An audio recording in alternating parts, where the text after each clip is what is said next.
할렐루야! 2022년 3월 둘째 주 온라인 속해 오신 여러분들을 진심으로 환영하고 축복합니다. 오늘 드려지는 이 온라인 속해 예배를 통하여 우리를 위해 십자가의 길을 가신 예수님의 마음을 깨닫게 되기를 소망합니다. 다같이 찬송가 138장 햇빛을 받는 곳마다 138장을 함께 찬송하시겠습니다.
오늘 우리에게 주신 하나님의 말씀은 신약 성경 요한복음 12장 12절에서 19절까지의 말씀입니다. 우리 함께 읽겠습니다. 그 이튿날에는 명절에 온 큰 무리가 예수께서 예루살렘으로 오신다는 것을 듣고 종려나무 가지를 가지고 맞으러 나가 외치되 호산나 찬송하리로다 주의 이름으로 오시는 이 곧 이스라엘의 왕이시여 하더라. 예수는 한 어린 나귀를 보고 타시니 이는 기록된 바 시온 딸아 두려워하지 말라 보라 너희 왕이 나귀 새끼를 타고 오신다 함과 같더라. 제자들은 처음에 이 일을 깨닫지 못하였다가 예수께서 영광을 얻으신 후에야 이것이 예수께 대하여 기록된 것임과 사람들이 예수께 이같이 한 것임이 생각났더라. 나사로를 무덤에서 불러내어 죽은 자 가운데서 살리실 때에 함께 있던 무리가 증언한지라. 이에 무리가 예수를 맞으면 이 표적 행하심을 들었음이러라. 바리새인들이 서로 말하되 볼지어다 너희 하는 일이 쓸데없다. 보라 온 세상이 그를 따르는도다 하니라. 아멘. 이 시간 예루살렘 입성이란 말씀의 제목으로 함께 나눔을 가질 때 하나님의 마음이 여러분들 가운데 가득하기를 소망합니다. 예수님은 베다니에 마리아 집을 나오신 이후 유월절 준비에 한창인 예루살렘 성을 향하여 가셨습니다. 만 백성의 죄를 위해 십자가를 지실 때가 왔기 때문입니다. 그러나 예수님이 내딛으시는 그 걸음의 의도와 계획을 알아차린 사람은 아무도 없었습니다. 예수님을 맞이하면서도 예루살렘의 백성과 제자들, 바리새인들은 모두 자기 중심의 생각에 빠져 있어서 제각기 반응했기 때문입니다. 사람들은 예루살렘에 입성하시는 예수님께 어떻게 반응하였습니까? 우리는 이 반응을 통하여 우리의 모습이 어떠해야 하는지를 함께 생각해 보기 원합니다. 예루살렘에 입성하는 예수님을 보며 무리들은 이렇게 반응하였습니다. 첫 번째는 무리는 종려나무 가지를 흔들며 환영했습니다. 예수님의 예루살렘 입성은 사람들이 생각하는 만왕의 왕 모습은 아니었습니다. 매우 달랐습니다. 화려한 옷차림에 수많은 군사의 호위 속에서 입성하는 것이 맞을 것만 같은데 예수님은 나귀, 그것도 어린 나귀를 타셨습니다. 스가랴의 예언대로 임금이 나귀 새끼를 탄 모습으로 입성하셨습니다.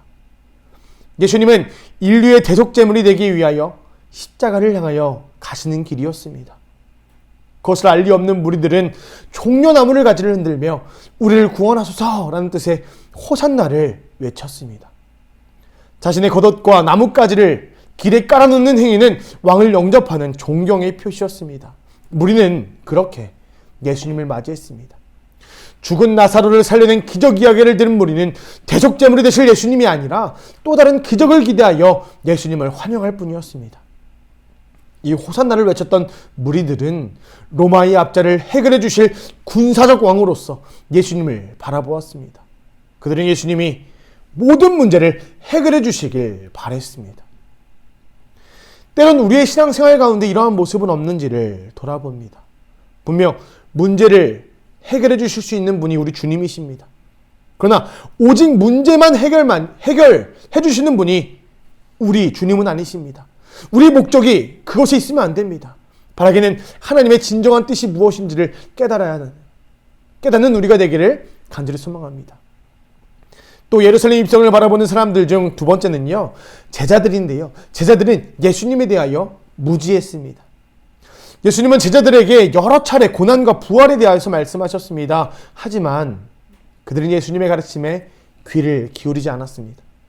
오히려 베드로는 고난을 예고하시는 예수님을 향하여서 거칠게 항의했습니다. 요한과 야고보 형제도 나중에 예수님의 좌우편에 앉게 해달라고 요청했습니다. 그토록 무지했던 제자들은 부활하신 예수님을 보고서야 깨달았습니다. 예수님의 말씀을 주의에 듣지 않고 자신의 생각과 욕심에만 매몰되면 예수님의 사명과 계획도 이해할 수 또한 동행할 수도 없게 되는 것입니다.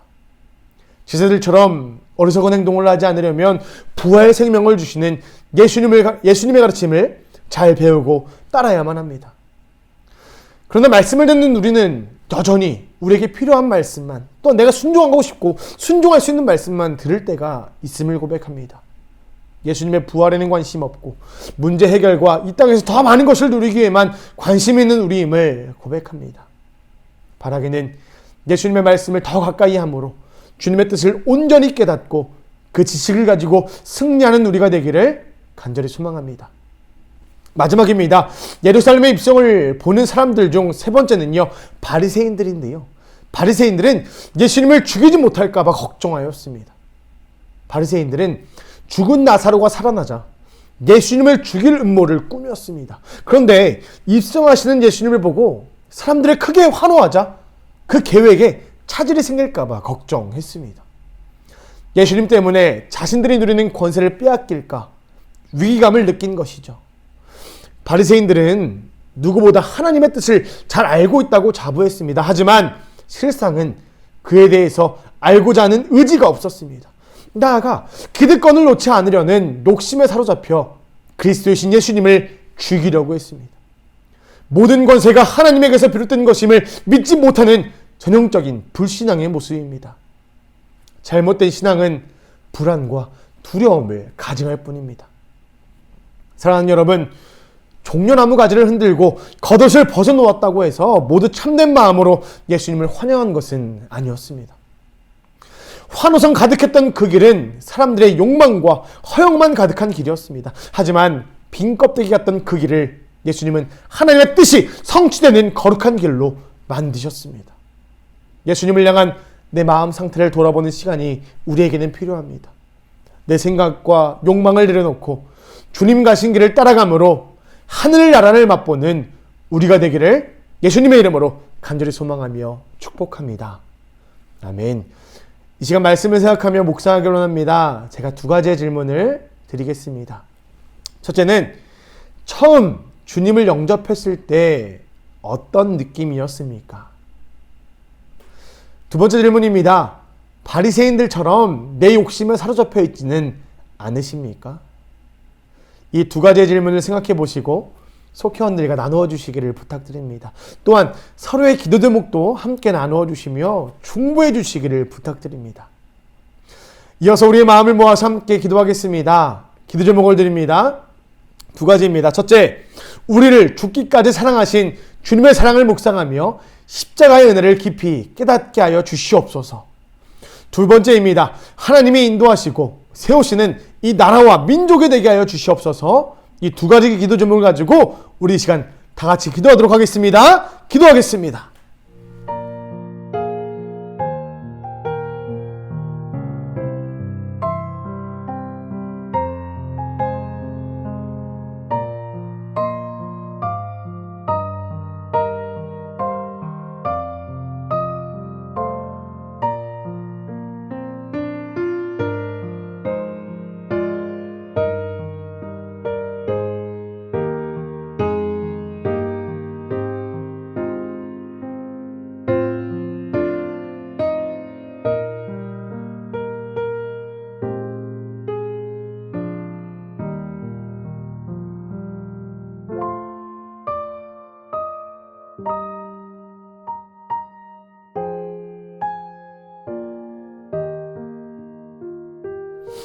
함께 기도해 주셔서 감사합니다. 주 안에서 승리하는 여러분들 되시기를 축복합니다. 제가 기도함으로 3월 둘째 주 온라인 속회 말씀 나눔을 마치겠습니다. 또 무리에게 이르시되 아무든지 나를 따라오려거든 자기를 부인하고 날마다 십자가를 지고 나를 따를 것이니라. 누구든지 제 목숨을 구원하고자 하면 잃을 것이요 누구든지 나를 위하여 제 목숨을 잃으면 구원하리라. 아멘. 우리를 구원하시기 위해 십자가의 길을 가신 주님의 은혜에 감사합니다. 하나님의 마음과 뜻을 깨닫지 못하고 매 순간 우리의 문제에만 집중했음을 회개합니다. 주여 용서하여 주옵소서. 주님을 따를 때 우리에게 허락된 십자가를 지고 주님을 따르라고 명령하신 주님, 우리의 생각과 욕망을 내려놓고 오직 주님이 가신 그 길을 순종으로 따라가는 우리가 되게 하여 주시옵소서. 그럴 때 주님과 동행함으로 형통하게 하시고 고난도 행복이 되게 하여 주시옵소서. 이 시간 속회 예배를 드리며 우리의 마음과 정성도 주님께 올려드립니다. 이 예물 주님께서 기뻐하시는 선교지와 복음이 전파되는 곳에 사용하여 주시며 드린 손길과 가정을 주님 기억하여 주옵소서. 우리를 구원하시기 위해 자기 몸을 내어주신 예수님의 이름으로 기도합니다. 아멘.